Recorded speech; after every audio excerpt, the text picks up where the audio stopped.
그래서 사도는 로마서에서도 그런 말씀을 했어요. 율법으로 말미암아 내가 그리스도와 함께 죽었다 이렇게 말씀했습니다. 그래서 7장 4절에 보면 형제들아 너희도 그리스도의 몸으로 말미암아 율법에 대하여 죽임을 당했다 이렇게 말씀하고 있어요. 바로 이런 표현들이 뭐냐면 그리스도께서 우리를 자유롭게 하시는 방식을 이렇게 말씀하고 있는 겁니다.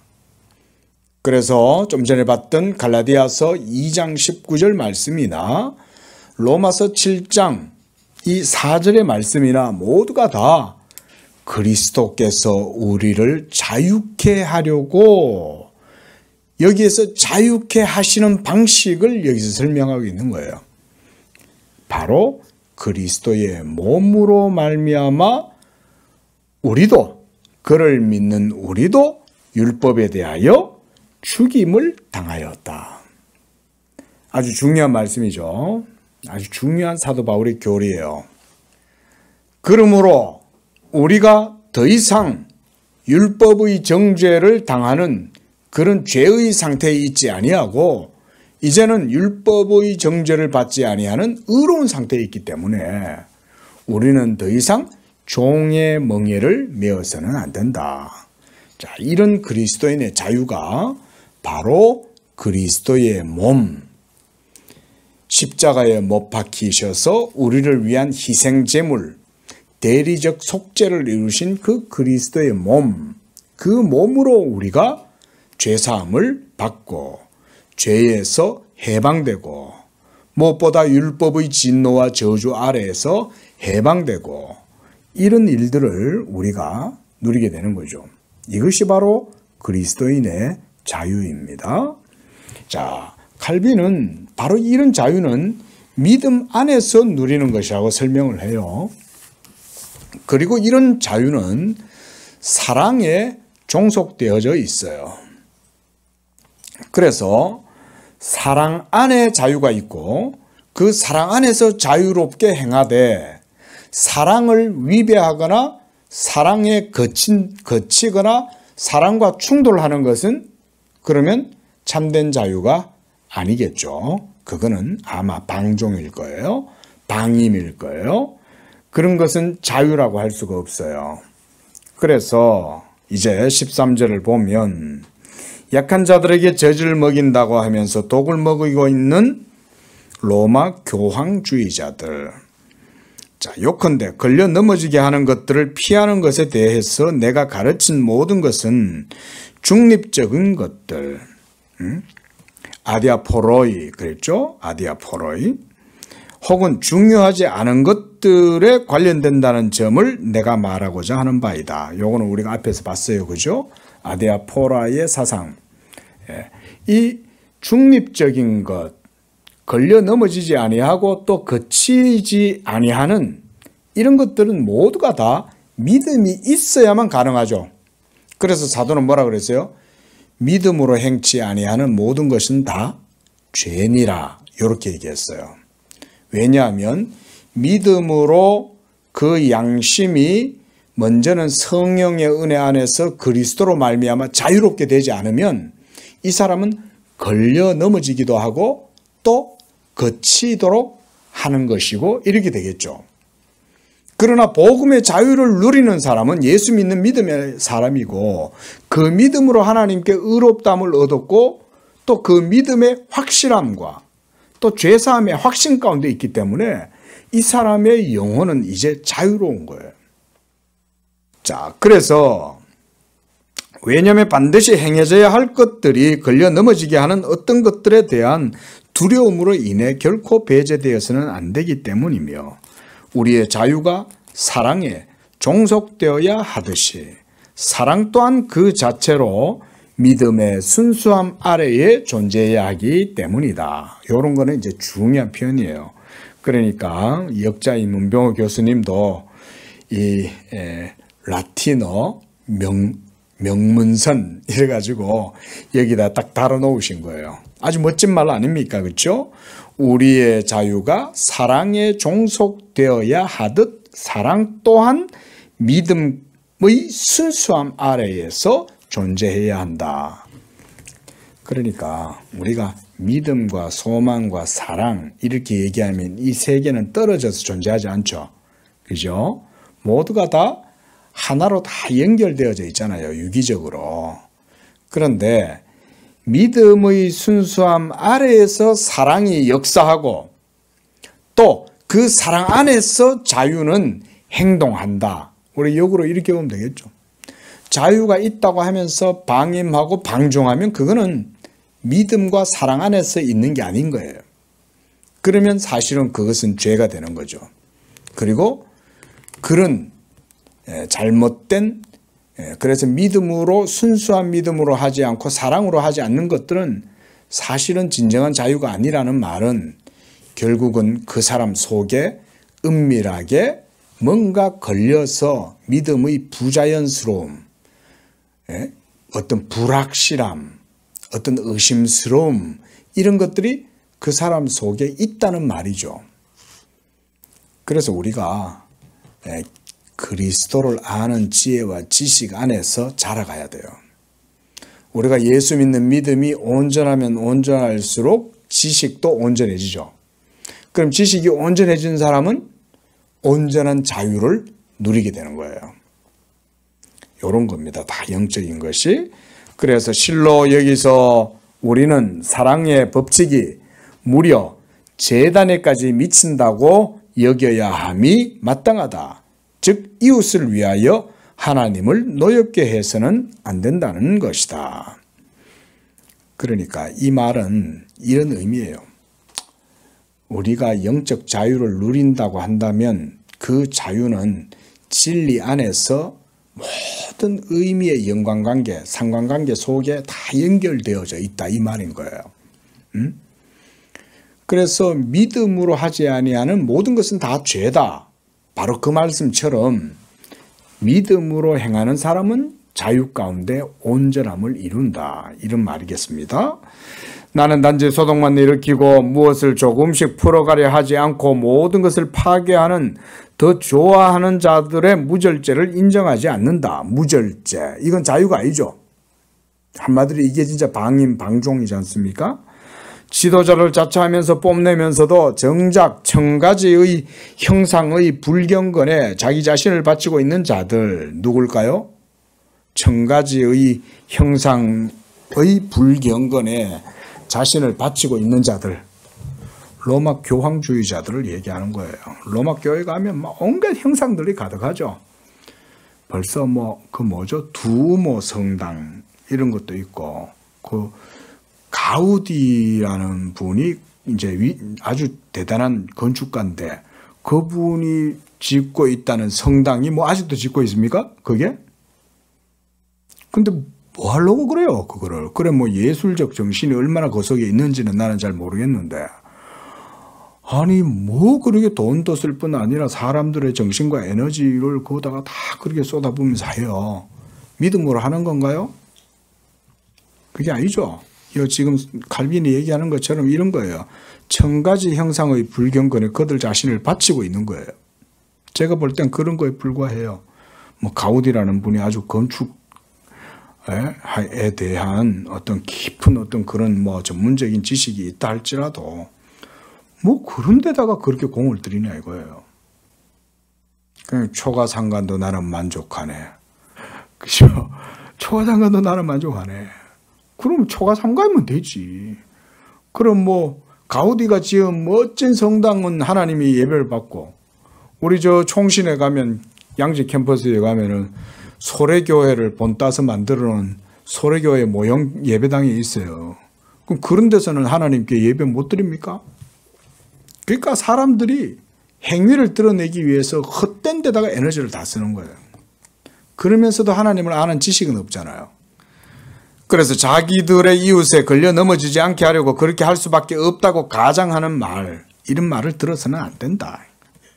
그들은 똑같은 진흙탕에 빠져서 도무지 헤집고 나올 소망도 없이 뒤엉켜 있으면서도 마치 자기들이 이웃의 양심을 악하게 세우는 일을 특별히 하고 있지 않은 것처럼 행세한다. 뭐 한마디로 믿음 없이 행하면서 악을 행하면서도 거칠애로 외형적으로 드러나 보이도록 막 이렇게 폼을 잡으니까 속은 아닌데 겉은 그렇다 뭐 이런 식으로 주장하고 있는 거죠. 아유 우리 아니야. 요 예배당을 멋들어지게 이렇게 짓는 건 영적이지 못하고 무식한 자들에게 하나님의 위엄과 영광을 보여주려고 이렇게 위대한 건축물을 짓는 거야. 그런 식으로 이제 핑계에 둘러댄다 이 말인 거죠.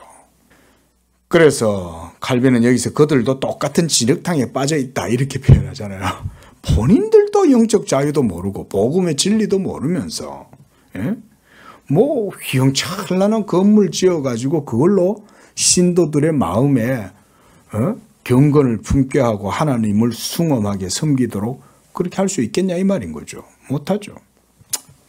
그들은 자기들의 가장 악하고 치명적인 편견으로 이웃을 몰아세워 궁지에 빠뜨리면서도 어떤 사람들은 젖을 먹어야 한다고 하면서 그 이웃을 교리로나 삶의 모범으로 가르쳐야 한다고 말하는 사탕 발린 파렴치한들이다. 이런 칼빈의 표현이 아주 이게 신랄하잖아요. 그죠? 아주 자극적이고 신랄하게 이렇게 표현하는데 사실 제가 이번 주에 대학원에서 이제 수업을 하는데 어떤 분이 이제 질문을 하는데 왜 이렇게 격한 말을 하냐 이래요. 그 정도는 이해를 해야지. 격한 말을 왜 하겠어요? 우리가 이만이나 정명석이나 안상홍이나 이런 사람들이 만약에 이렇게 있다. 그래가지고는 참된 믿음에 대해서 우리가 얘기해야 하는데 그러면 어떻게 얘기하겠어요? 응? 곱상곱상하게 얘기하면 되겠어요? 루터가 로마 교회를 향해 가지고 95개조 반박문을 비텐베르그 성당에다가 붙일 때 어떻게 붙였을까요?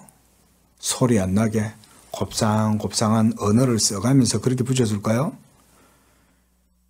경노하면서 한마디로 의분이죠. 응? 그리고 진리에 불타는 심정으로 하는 거 아니에요?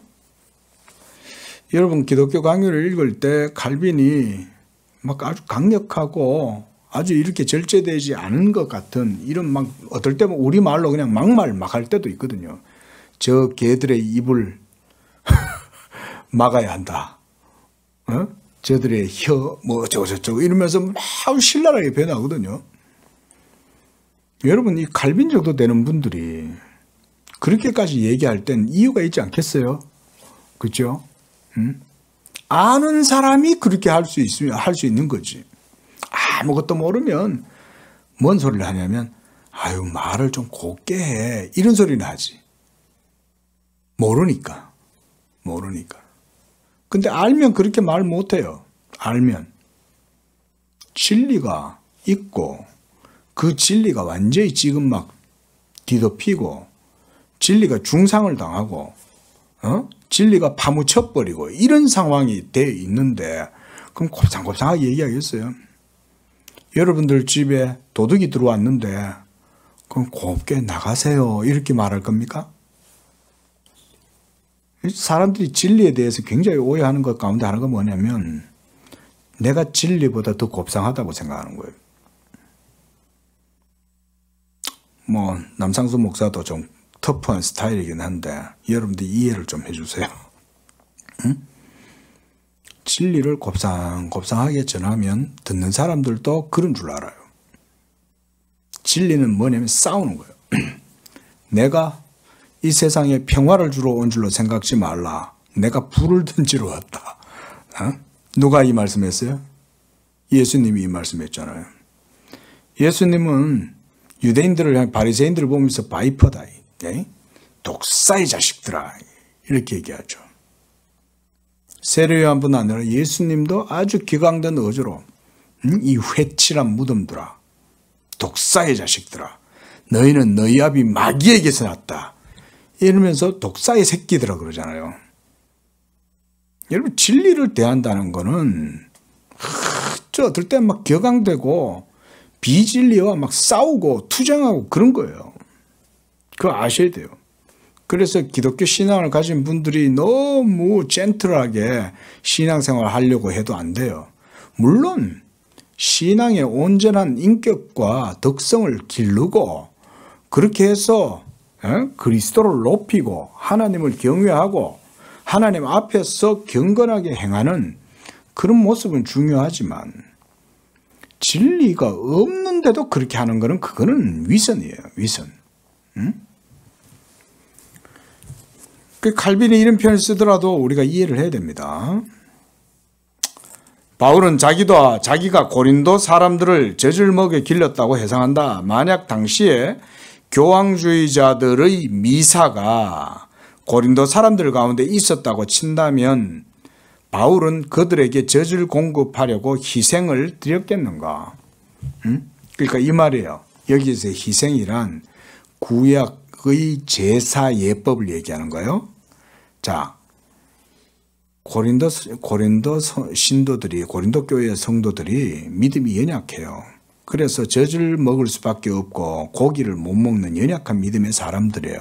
그러면 그들이 젖이나 먹고 고기는 먹지 못하는 연약한 믿음의 상태에 있으니 사도 바울이 그들한테 맞춰주려고 다시 구약의 예법이나 제사법이나 의식법으로 다시 돌아가겠냐 이 말인 거예요.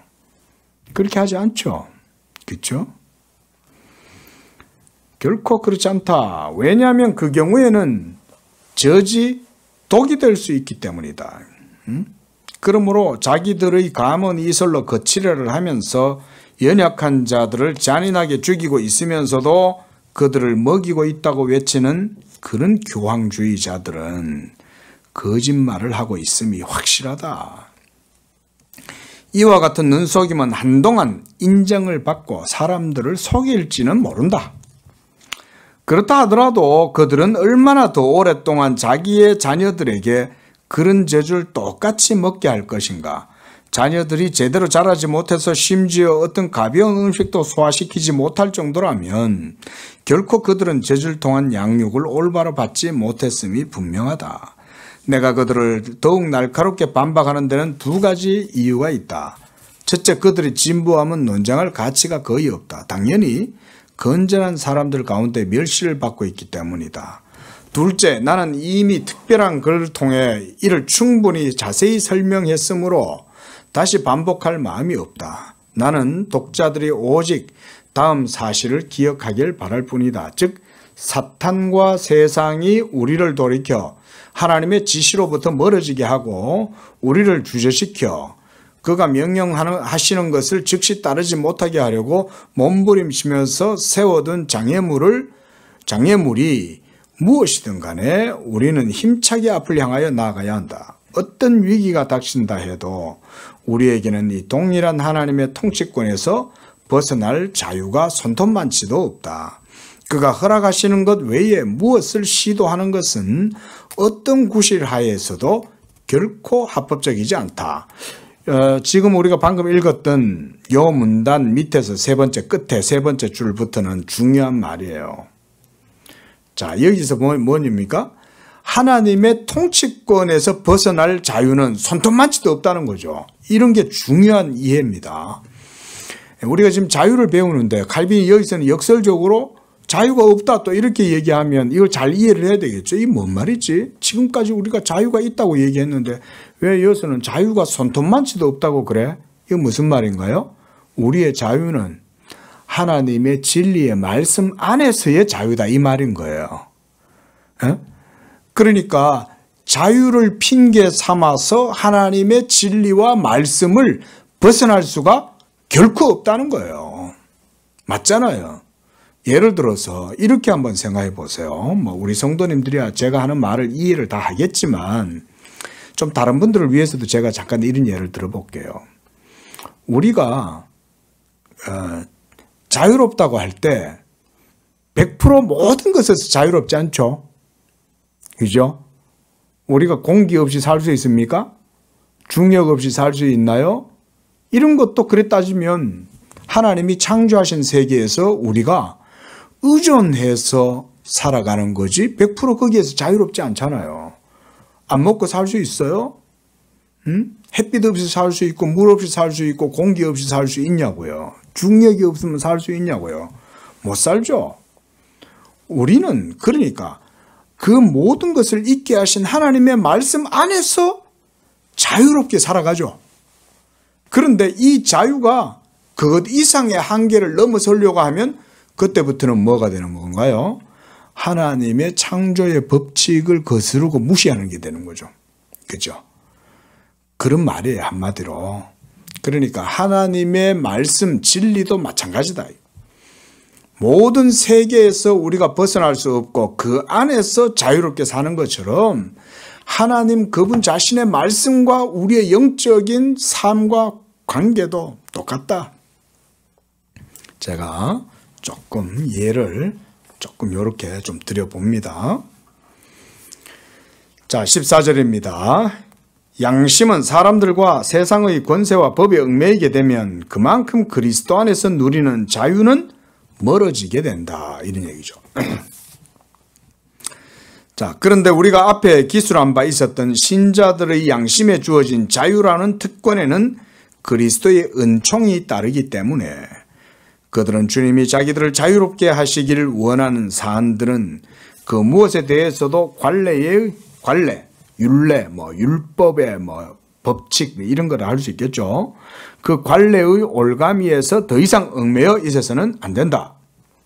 우리는 이제 율법의 모든 예법, 의식법들 이런 것에서는 우리 이제 완전히 자유합니다. 아셨죠? 우리 고기를 피채 먹어서는 안 되느니라. 이래가지고 어떤 사람은 그 말씀 때문에 육회를 안 먹잖아요. 실제로 그런 사람들 있어요. 오늘날도. 참, 이 복음을 바르게 전해야 되는 게 정말 중요한데요. 제가 또 생각이 나서 말씀을 드립니다. 잔소리지만은. 제가 저 인천에 예전에 부평에 있는 어떤 한 교회에서 부목사로 있었어요. 근데 그 교회 목사님은 그 인천 지역에 있는 어떤 큰 노회의 노회장도 했던 분이에요. 근데 이 목사님이 어느 날 저 목포에 있는 어떤 성결교 부흥 강사를 불렀어요.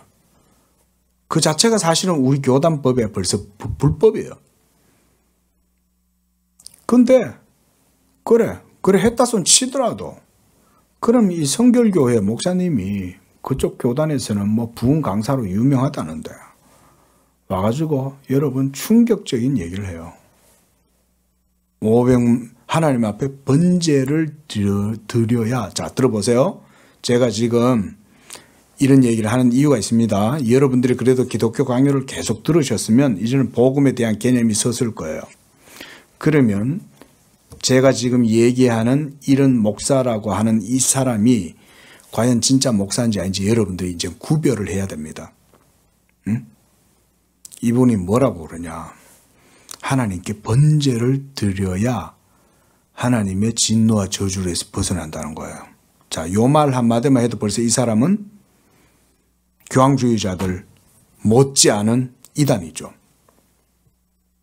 예수님이 이미 십자가에서 모든 의를 다 이루고 우리를 위하여 단번에 영원한 속죄를 다 이루시고 그래서 하늘 문을 열어 놓으셨는데 이 사람은 다시 번제를 드려야 된다고 얘기하는 거예요. 그 번제를 드려야 되면 뭐가 필요합니까? 제사 제물이 필요하죠. 희생이 필요하잖아요. 그럼 그 희생은 뭐냐? 소고 양이에요. 그러면 소를 잡아야 되는데 어디 도살장 요즘 아무 데나 도심에서 도살할 수 없잖아요. 불법이죠. 도살장에서 도축장에서 해야 되는데 그런 거 할 수 없잖아요. 그러니까 이 거짓말쟁이가 이 사기꾼이 뭐라고 말을 하냐면 그 소를 하나님께 번제를 드리면 그 소값이 500만 원이니까 500만 원을 교회에 헌금하면 된다. 이렇게 얘기한 거예요. 여러분 시대의 남봉 그 김삿갓도 울고 갈 사람이죠. 응? 또 그러면 양은 뭐 양은 500만 원이 좀 과하다 싶으면은 200만 원을 해라는 거예요.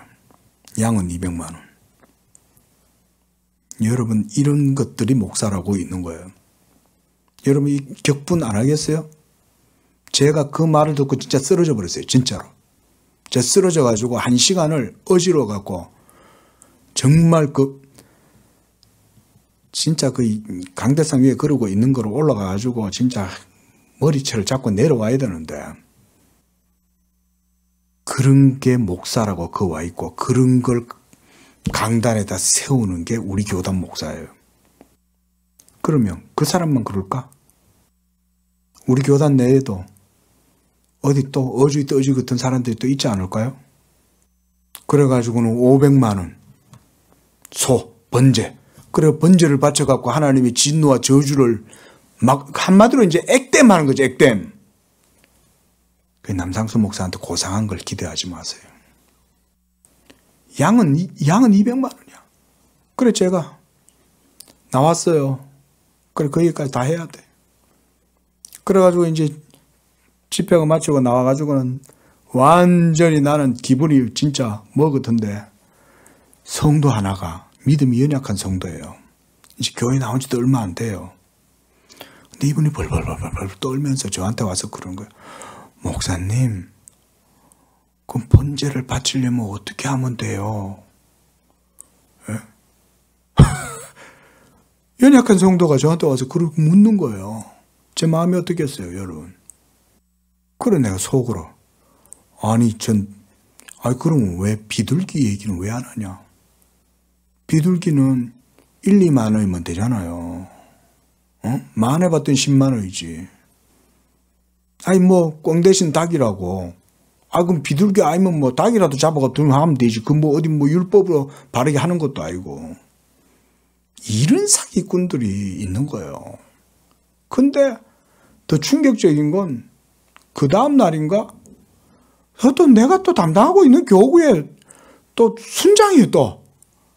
이분이 와가지고는 밤에 집에 갔는데 집에 불이 날 뻔했는데 불이 안 났다는 거예요. 하나님이 자기가 번제를 바쳐가지고 자기 집에 불 날 걸 불 안 나게 해줬다는 거예요. 나는 속으로 어떻게 생각했겠어요? 하나님의 진노의 불똥이 튀었는데 그것도 모르고 있다 이거예요. 하나님의 진노의 불똥이 탁 튀었는데 하나님이 그나마 불쌍히 여겨가지고 그쯤에서 끝내주신 거지. 복음 모르면요, 이런 우매무지함을 저질러도 그게 바르다고 생각하는 거예요. 결코 신앙을 배울 때 무슨 곱상한 교양인들처럼 문화인들처럼 배우지 마세요. 여러분, 복음을 듣느냐 듣지 않느냐는 죽느냐 사느냐의 문제고, 지옥에 가느냐 내가 천국에 가느냐는 문제가 달린 거예요. 알지도 못하고 점잖 떨고. 예수님 뭐라 그랬어요? 멋들어진 옷 입은 사람은 광야에 없고 궁에 있다. 신앙을 여러분들의 기호나 입맛에 맞게 하려고 하지 마세요. 애시당초 그런 건 신앙이 아니에요. 성경도 그렇게 얘기하지 않아요. 하나님 중심의 신앙이지. 여러분들 기분 좋게 하고 여러분들의 코드나 여러분들 기호에 맞춰가지고 신앙생활 하는 거, 그게 신앙생활이라고 생각하는 거는 핀트를 잘못 맞춘 거예요. 좀 더 읽어보겠습니다. 그러므로 우리는 그들이 모든 사람의 권세로부터 풀려났다는 결론에 이른다. 그리스도의 그 큰 후하심에 대한 감사를 앗아갈 것은 그 어디에도 없으며 우리의 양심이 누리는 열매도 아무도 거두어갈 수 없다. 너희